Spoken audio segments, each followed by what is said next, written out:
Hello, I'm Sarah Brown-Westling, and welcome to this video Think Aloud, where we're going to focus our observations on what we see in the lesson. Just two quick things before we get started. First, there's a downloadable note-taking guide that I've been using as I've been watching the videos that's really helped to push my thinking, and perhaps it will also be useful to you. Secondly, I just want to remind you that there's no single right way to observe a classroom. So what I'm going to be offering isn't the right answer to observation, but rather I'd like us to see it as a way to continue the conversation that you're having with your colleagues. So with that, let's get started. Vignesh, can you show me the hand signals again? Vignesh, you have something to add? Yeah. Or sorry, something new to say, looks like. Okay. I have two questions.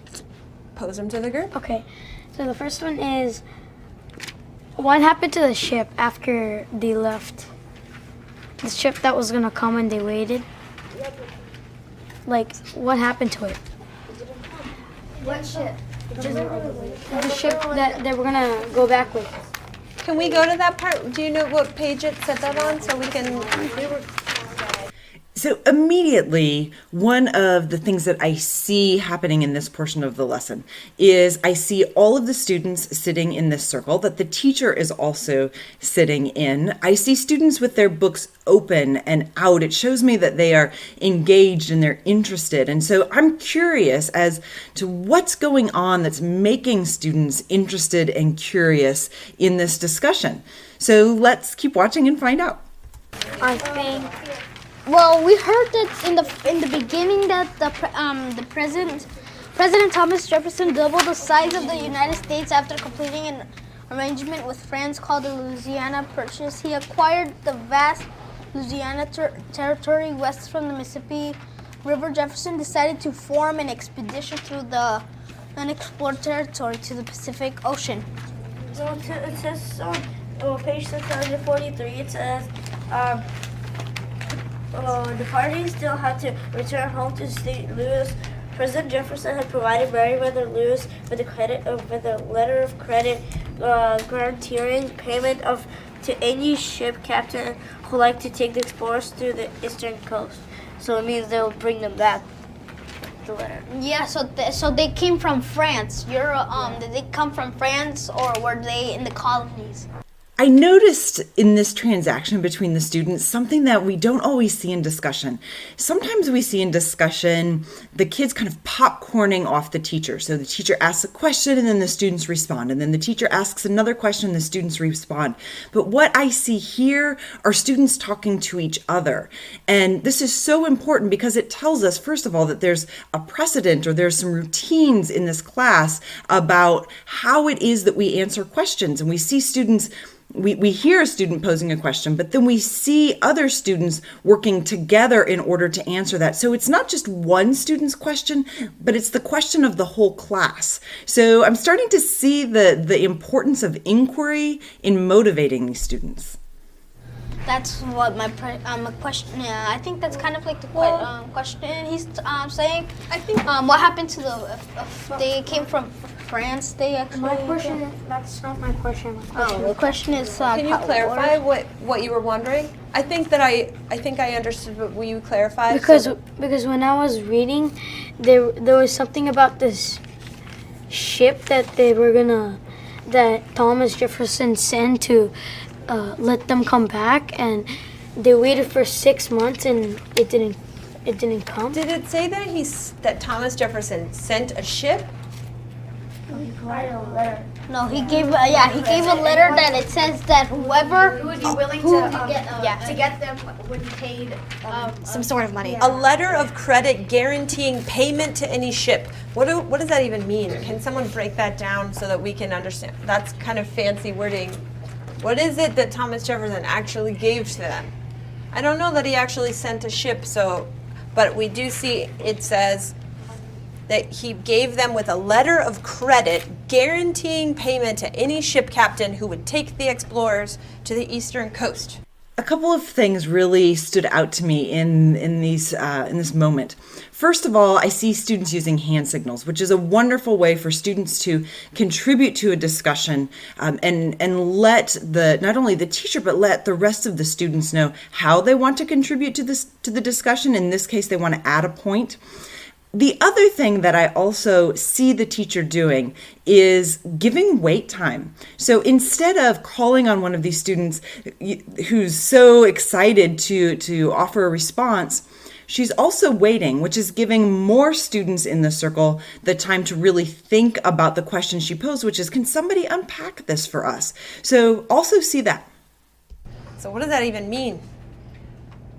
Will you tell the person sitting next to you what you think that means that Thomas Jefferson actually gave to them to get them back? What do you think? Job opening.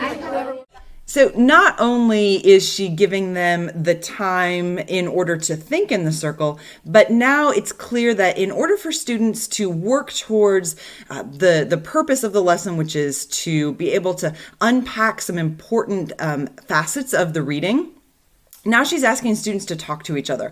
And so what I see her doing is I see her deliberately creating more time, creating talk time, making sure that every student has the opportunity to construct his or her learning, because we know that the people doing the talking are the people doing the learning. And Ms. Brewer clearly knows that as well. Brandon, Monte, will you make that a little triad? Well, that means like they're gonna a ship captain. Make sure that they come by and get the. In that moment, I saw something really interesting. I saw the two students who had been really dominating the conversation up to this point actually kind of be quiet because they've had that time to talk. Instead, I saw the three boys sitting next to them whose voices we haven't heard or we haven't seen them talking. I saw them talking a lot. So this reiterates and underscores the importance of this kind of turn and talk, especially at this moment for this class. And certainly the teacher saw why that was important, because not everyone was probably having the hand signals that she wanted them to have. And so this is a way to make sure everyone gets a chance to unpack their thinking. Ship captain, if they come by to the explorers, because they came and got the explorers from Europe. Maybe so that's my question. Take me back to Christian. Okay, I just love this moment because instead of kind of staying entirely in that teacher role, Ms. Brewer's not separating herself from the other students. She's raising her hand too. And so not only is she asserting herself as a learner right along with the rest of the students, but she's also modeling the kinds of behavior she wants all of her learners to have. And I think that this is part of what's creating the trust in this classroom. I think it's part of what is contributing to the culture that she has that's clearly one of safety and a place where students can take intellectual risks. I heard a lot of great thinking, but I'd like to hear a couple people who maybe have a guess who can share with the whole group what you think that means. What did Thomas Jefferson actually give to them? Did he send a ship, or what is this that we're getting? Kushi? So it actually means that it was like a job opening. He said whoever will get Lewis and Clark back from the ship, they will will pay you, and will like actually pay you. We don't like lie and not give you money. Okay, so it was like open to anybody who was around It's and kind came of in like that a area. contest. Like if you do this, you get this prize. Okay. As in money. Something like. I love that little reminder. We have the really enthusiastic student, and we all know how much we love our enthusiastic students, but we want to make sure that their voices don't always overpower the rest of the students. So she had that really wonderful, gentle reminder about using the hand signals to make sure everyone's voice kind of has the same degree of importance in the circle. Christian, what did you think about Like that? they were waiting for a ship, and then whatever ship that passes, they're gonna ask them if they could take them back to the eastern coast, and the president will pay the money if they do. Okay, so they weren't necessarily waiting for one particular ship, but any ship that came, and then they could get like a free ticket on that ship to be able to go back to the East Coast, right? But that never happened, right? Vignesh, you said you had 2 questions. Does that seem to sort of answer your question? I mean, we still don't know why no ships ever came. No, I guess nobody was coming to the Oregon Territory at that time.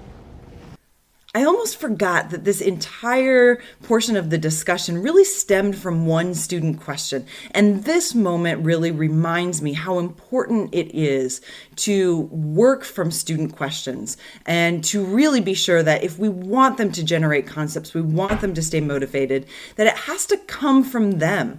And we really see that happening and flourishing throughout this circle, throughout this text talk time. My other question was when they were going back, it says that they took the same route, and how did they pass the waterfall again? Right, Natalia? Like when it says when they took the route back, like your question is like how'd they pass the waterfall again? Well, when they got there, like in our group we were talking about how they made a map, and so it doesn't say like how they got across the waterfall again, but my prediction is they did it the same way as they did the first time because there was no other way. Yeah, they couldn't just go. They just couldn't go up the waterfall. That would be really dangerous. They could just go down and just But die. a lot of times they were going downstream. Yeah. And then now they're going up. I mean, a lot of times they were going upstream. Now they're going downstream. So the waterfall, they probably could go downstream if they wanted to cross it. But isn't it dangerous to just fall down from 6 stories? No, they weren't going. They weren't going in the waterfall, across in the waterfall. They were going across around it. 24 days again? No, because they had a map this time. So Maybe. It's still the same time. When they went but downstream, so they probably were going faster. They didn't have to spend a lot of power on going downstream. So maybe it was faster in some parts because they had a map, but and they knew still had and to they take knew which way they 20 had to go. and they were all going upstream, and so they could just go downstream. No, they weren't going upstream all the time. They were going downstream. Yeah, most of the sometimes. times they were going upstream. So all those difficult times, stuff. There was really steep upstream paths that they had to take. That's why it only took 6 months instead of 18 though, because they had to go downstream. It's harder to go upstream than downstream. What I learned from this observation is that it's not just the language that we use or the things that we say to students that become really important in creating opportunities for learning, but it also has a lot to do with the physical aspects of the classroom. The way that the kids are in a circle, the way that they use hand signals, the way that they use their books and point to evidence and really talk to each other instead of just to the teacher. All of these things let me know how important those deliberate teaching moves are to making sure students have the kind of environment in which they can become the risk takers and the thinkers we want them to be.